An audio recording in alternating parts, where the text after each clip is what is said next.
मराठी सकारात्मक पारदर्शी पत्रकारिता। नांगोळी तालुका कवठेमहांकाळ येथे देवाभाऊ केसरी चषक देताना नामदार चंद्रकांतदादा पाटील, आमदार गोपीचंद पडळकर, संदीप आबा गिड्डे, उदय भोसले व इतर मान्यवर। नांगोळीचे मैदान रमेश खोत यांच्या सुलतान व राम्या बैलजोडी देवाभाऊ केसरीचा मानकरी।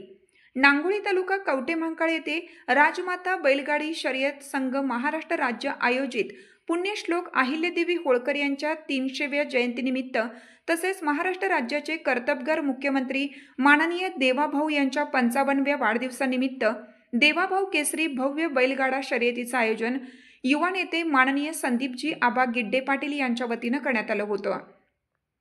या भव्य बैलगाडी शर्यतीच्या उद्घाटन समारंभासाठी महाराष्ट्र राज्याचे उच्च व तंत्र शिक्षण मंत्री तथा जिल्ह्याचे पालकमंत्री माननीय नामदार श्री चंद्रकांतदादा पाटील व आमदार माननीय श्री गोपीचंद पडळकर साहेबांच्या उपस्थितीत उद्घाटन पार पडले।